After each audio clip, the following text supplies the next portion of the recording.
મિત્રો, આ વાર્તા સંપૂર્ણ રીતે કલ્પિત છે.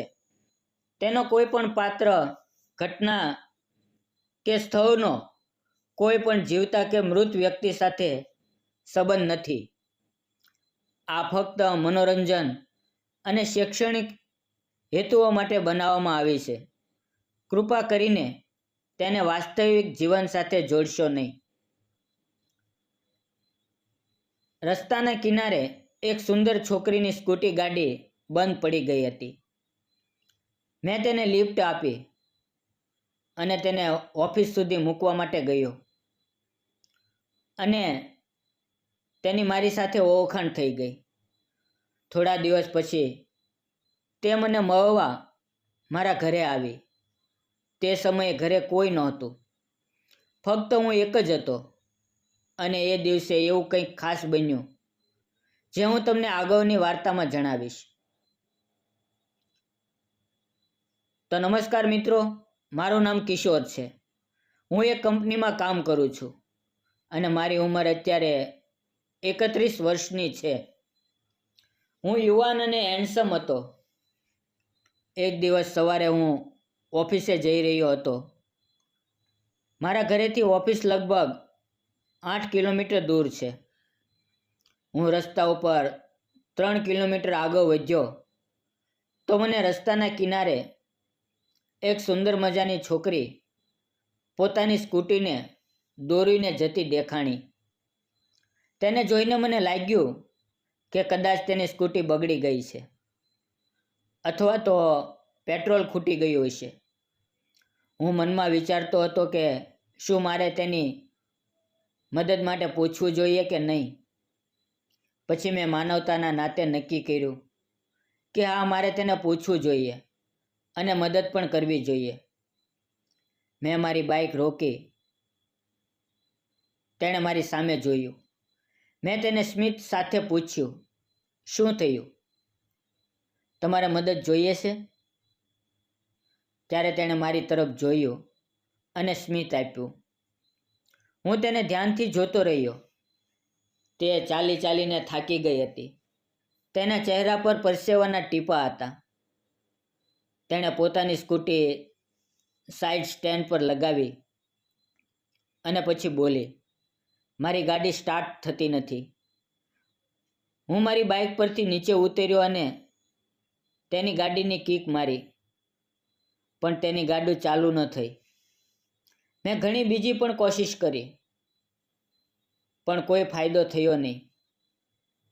મેં તેની તરફ જોઈને કહ્યું, ગાડીમાં કંઈક મોટો પ્રોબ્લેમ લાગે છે. પછી મેં તેને કહ્યું, તમે તમારી સ્કૂટી ઉપર બેસો. હું પાછળથી મારા પગથી ધકેલીને ચાલુ કરવાનો પ્રયત્ન કરું છું. તે થોડી ગભરાઈ ગઈ, પણ પછી મારો વિશ્વાસ કરીને તે સ્કૂટી પર બેસી ગઈ. હું પણ મારી ગાડી પર બેઠો અને પાછળથી તેની સ્કૂટીને પગથી ધકેલવા લાગ્યો. આમ જ 1 કિલોમીટર ચાલ્યા પછી હું પણ થાકી ગયો અને અમે બંને એક જગ્યાએ ઊભા રહી ગયા. તે મારી સામે જોઈ અને સ્મિત કરતી હતી અને તેની આભારભરી લાગણીમાં મને એક જુદી ખુશી અનુભવાતી હતી. પછી આ રીતે ફરી 1 કિલોમીટર અમે આગળ ગયા અને એક ગાડી રિપેરિંગની દુકાન આવી. ત્યાં ગાડી મૂકીને મેં મેકેનિકને કહ્યું, મોટા, આની ગાડીને રિપેર કરી આપજે. સાંજે પાછા ફરતી વખતે લઈ જઈશું. કારીગરે હા પાડી અને મેં તેને ગાડીની ચાવી આપી. પછી મેં તે છોકરીને કહ્યું, તમારે ક્યાં જવું છે? મને જણાવો, હું તમને મૂકી દઈશ. તેણે તરત જ કહ્યું, હું તાલુકા પંચાયતમાં નોકરી કરું છું. તેણે મને લોકેશન બતાવ્યું અને હું તેને ઓફિસે મૂકી આવ્યો. પણ મિત્રો, મજાની વાત તો એ હતી કે તેની ઓફિસ અને મારી ઓફિસ બરાબર નજીક જ હતી, પણ અમે ક્યારેય એકબીજાને જોયા નહોતા. ત્યાં પહોંચીને અમે બંને હસવા લાગ્યા. તેણે મારી સાથે હાથ મિલાવ્યો અને કહ્યું, મારું નામ કોમલ છે અને મારી મદદ માટે તમારો ખૂબ ખૂબ આભાર. તેનું સ્મિત જોઈને હું એક પળ માટે ખોવાઈ ગયો. તે ખૂબ જ સુંદર હતી. ગોરો ચહેરો, લાંબા લાંબા વાળ, તેના ગુલાબી નાજુક હોઠ, કાયા, બધું જાણે સપના જેવું લાગતું હતું. મેં તેને કહ્યું, આભાર માનવાની જરૂર નથી. આ તો મારી ફરજ હતી. અને મારું નામ અમિત છે.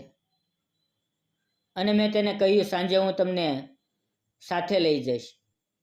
તેણે પણ હા પાડી. ઓફિસે ગયા પછી મારા મનમાં એક અજાણી હલચલ હતી. મને સતત એમ લાગતું હતું કે આજની મુલાકાત કંઈક ખાસ છે. હું ઓફિસના કામમાં જરાય મન લગાડતું શીખ્યો નહીં. વારંવાર મારી આંખો સામે કોમલનો ચહેરો, તેનું હાસ્ય અને તેની વાતો યાદ આવતી હતી. ધીમે ધીમે સાંજ પડી ગઈ. ઓફિસનો સમય પણ પૂરો થયો. હું તેની રાહ જોઈને બહાર ઊભો હતો. થોડી વારમાં તે પણ ઓફિસની બહાર આવીને દૂરથી હાથ હલાવીને મને હાય કર્યું. પછી અમે બંને મારી બાઇક પર નીકળ્યા. તે મારી પાછળ બેસી ગઈ. જ્યારે પણ કોઈ સ્પીડ બ્રેકર આવતું ત્યારે હું ગાડી ધીમી કરી નાખતો. બસ આ રીતે વાતો કરતાં કરતાં અમે ગેરેજે પહોંચી ગયા. તે કારીગરે ગાડીને ઠીક કરી દીધી હતી અને એક બટન દબાવતા સ્કૂટી સ્ટાર્ટ થઈ ગઈ. મેં તેને પૈસા ચૂકવી દીધા. ત્યારે કોમલે ફરી એકવાર મારી મદદ બદલ આભાર વ્યક્ત કર્યો અને હસતા હસતા બોલી, શું તમે તમારો નંબર આપશો? મેં થોડી શરારતથી પૂછ્યું, શા માટે?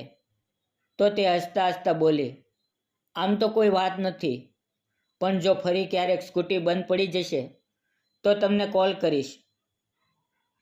તેની વાત સાંભળીને અમે બંને હસવા લાગ્યા અને પછી મેં તેને મારો નંબર આપ્યો અને અમે બંને પોતપોતાના રસ્તે નીકળી ગયા. આ રીતે 2-3 દિવસ વીતી ગયા. પછી એક રાત્રે અચાનક મારા મોબાઈલ પર મેસેજ આવ્યો. તેમાં લખ્યું હતું કે, હાય, હું કોમલ. ત્યારે મારું દિલ ખુશીથી ધબકવા લાગ્યું. મેં પણ તરત જ જવાબ આપ્યો, હાય. હવે આમ ધીમે ધીમે અમારી વાતો શરૂ થઈ અને આવી નાની નાની વાતો અમને નજીક લાવતી ગઈ. એક દિવસ કોમલે મેસેજ કર્યો, શું આપણે કાલે ઓફિસ પૂરી થયા પછી મળી શકશું? મેસેજ વાંચીને મારી ખુશીનો પાર ન રહ્યો અને મેં હા પાડી. બીજે દિવસે સાંજે અંદાજે 5:30 વાગ્યે તેનો મેસેજ આવ્યો અને મને નજીકની હોટલ ઉપર કોફી પીવા માટે બોલાવ્યો. હું પણ ઝડપથી ત્યાં પહોંચી ગયો. અમે બંને એક ટેબલ પર બેસી ગયા. તેણે 2 કપ ગરમ કોફી અને સેન્ડવિચનો ઓર્ડર આપ્યો. કોફી પીતા પીતા અમે બંને વારંવાર એકબીજાની આંખોમાં જોતા રહ્યા. કોમલ થોડી શરમાઈ રહી હતી, પરંતુ તેના શરમાવામાં એક અલગ જ આકર્ષણ હતું. વાતચીત દરમિયાન તેણે મને પૂછ્યું, તમારા ઘરે કોણ કોણ છે? મેં કહ્યું, મારા ઘરમાં હું, મારી મા અને પિતાજી, અમે 3 જણા છીએ. પછી મેં તેને પૂછ્યું, અને તમારા ઘરે કોણ કોણ રહે છે? ત્યારે તેના ચહેરા પર એક ઉદાસી છવાઈ ગઈ. તેણે ધીમા સ્વરમાં કહ્યું, હું મારી દાદી સાથે રહું છું. મેં થોડા સંકોચ સાથે તેને પૂછ્યું, તો તમારા માતા પિતા? આ સાંભળીને તેની આંખોમાં આંસુ આવી ગયા. તે બોલી, જ્યારે હું ખૂબ નાની હતી ત્યારે જ મારા માતા પિતાનું એક કાર અકસ્માતમાં અવસાન થઈ ગયું. ત્યારથી હું મારી દાદી સાથે રહું છું. તેનું દુઃખ સાંભળીને મારું દિલ અંદર સુધી હચમચી ગયું. પછી હું બોલ્યો, તારામાં ખૂબ જ હિંમત છે કોમલ.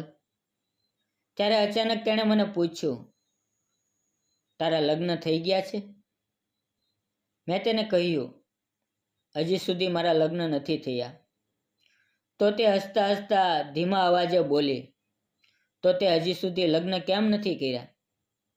મેં તેને જવાબ આપ્યો, હજુ તો બધું બરાબર ચાલી રહ્યું છે. નોકરી પણ સારી છે, પગાર પણ સારો છે, અને હવે છોકરીઓ જોવાનું શરૂ કર્યું છે. અને મેં પણ તેને વાત વાતમાં પૂછ્યું, તારા લગ્ન થઈ ગયા છે? તેણે શરમથી માથું ઝુકાવ્યું અને બોલી, ના. અને તે સમયે મને લાગ્યું કે આ મારા માટે બરાબર મોકો છે, અને મેં ધીમે ધીમે મારો હાથ આગળ વધારીને તેના હાથ ઉપર મૂકી દીધો. તે મારી સામે જોઈ રહી હતી. તે ક્યારેક મારા હાથને જોતી તો ક્યારેક મારા ચહેરાને. તેના ચહેરા પર નાનું એવું હાસ્ય ખીલી આવ્યું. એ સમયે મને એવો અહેસાસ થયો કે કદાચ હું પણ તેને ગમું છું. ધીમે ધીમે બહાર અંધારું થવા લાગ્યું. ત્યારે કોમલે કહ્યું, હવે આપણે ઘરે જવું જોઈએ. અમે બંને પોતપોતાના ઘરે જતા રહ્યા. આમ જ થોડા દિવસો જતા રહ્યા. મેં તેને મેસેજ કર્યો, આજે મારા માતા પિતા ગામડે ગયા છે, તો આજે ઘરે આવ, હું તને મારું ઘર બતાવું. તે થોડા સમય શાંત રહી અને પછી બોલી, હું રવિવારે આવીશ. 2 દિવસ પછી રવિવાર હતો અને આજે મારો દિવસ ખૂબ ખાસ થવાનો હતો. જ્યારે કોમલ મારા ઘરે આવી ત્યારે ઘર જોઈને એ બોલી, તમારું ઘર ખૂબ જ સારું છે અને સુંદર છે. તેના આ શબ્દોથી મારું મન ખુશીથી ભરાઈ ગયું અને મને લાગ્યું કે મારી જિંદગીમાં કંઈક નવું શરૂ થવા જઈ રહ્યું છે. પછી કોમલે હસતા હસતા કહ્યું, શું અહીંયા મને ચા નાસ્તો મળશે કે નહીં? તેની વાત સાંભળીને હું હસવા લાગ્યો અને હું તેનો હાથ પકડીને તેને રસોડામાં લઈ ગયો અને કહ્યું, માલકીન, તમે પોતે જ ચા બનાવી આપો તો માલિક પણ ખુશ થઈ જશે. મારી વાત સાંભળીને કોમલ શરમાઈ ગઈ. પછી કોમલે અમારા બંને માટે ચા બનાવી. અમે બંને ટેબલ પર બેસી ગયા અને ચાનો આનંદ માણવા લાગ્યા. ત્યારે અજાણતા જ અમારા હાથ એકબીજાના હાથમાં આવી ગયા અને અમને પોતાને પણ ખ્યાલ ન રહ્યો કે આ સમય અમારા માટે કેટલો ખાસ છે. મેં કોમલની આંખોમાં જોયું અને હિંમત કરીને કહ્યું, કોમલ, શું આપણે બંને લગ્ન કરી લઈએ? મને ખરેખર દિલથી તારી સાથે પ્રેમ થઈ ગયો છે. મારી વાત સાંભળીને કોમલે માથું ઝુકાવી લીધું અને તેના ચહેરા પર સ્મિત આવી ગયું અને તે શરમાતા શરમાતા બોલી, મને પણ તું ખૂબ ગમે છે. એ દિવસ પછી અમે અવારનવાર મળવા લાગ્યા, પ્રેમભરી વાતો કરવા લાગ્યા.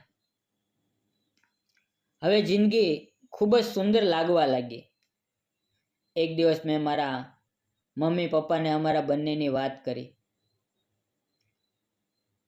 મને થોડોક ડર હતો કે ક્યાંક તેઓ મારો વિરોધ ન કરે, પણ આશ્ચર્યની વાત તો એ રહી કે મારા માતા પિતાએ ખુશીથી મારી વાત સાંભળી. થોડા દિવસ પછી મારા મા બાપ કોમલની દાદી પાસે ગયા અને બંને પરિવારોએ ભેગા થઈને અમારા લગ્નની વાત પાક્કી કરી. થોડા દિવસમાં અમારા જીવનનો એ સોનેરી પ્રસંગ આવી ગયો, જ્યારે હું અને કોમલ લગ્નના પવિત્ર બંધનમાં બંધાઈ ગયા. મારી જિંદગીનો એ દિવસ આજે પણ મારા માટે ખૂબ ખાસ છે, કારણ કે એ જ દિવસે મારી ખુશી, મારું સપનું અને મને પ્રેમ મળ્યો. મિત્રો, ક્યારેક જિંદગી આપણને દુઃખ આપે છે, એકલા પાડી દે છે, પણ સાચો પ્રેમ એ જ હોય છે જે અંધારામાં પણ આપણો હાથ પકડીને આપણને ઊભા કરે. ભૂતકાળ કેટલો પણ કઠિન કેમ ન હોય, જો કોઈએ આપણને દિલથી પ્રેમ કરે તો એ જ આપણો સૌથી મોટો આધાર બને છે. સંબંધો ફક્ત સુંદર ચહેરા કે પરિસ્થિતિ ઉપર ટકેલા નથી રહેતા, પરંતુ તેમનું સાચું મહત્વ ત્યારે જ હોય છે જ્યારે આપણે એકબીજાને દિલથી સ્વીકારીએ. એટલે જ મિત્રો, તમને સાચો પ્રેમ મળે તો તેની કદર જરૂર કરજો, કારણ કે એ જ જીવનનું સાચું સૌંદર્ય છે. જો મારી પ્રેમ કથા તમને ગમી હોય તો વાર્તાને લાઈક, શેર અને સબસ્ક્રાઈબ કરવાનું ભૂલશો નહીં. ફરી મળશું એક નવા વિડીયોમાં. ત્યાં સુધી આવજો. અને વિડીયો પૂરો જોવા બદલ આપ સૌ ગુજરાતી મિત્રોનો ખૂબ ખૂબ ધન્યવાદ. હું દિલથી આભાર માનું છું કે તમે મને તમારો પ્રેમ આપો છો. જય ગુજરાત. ધન્યવાદ મિત્રો.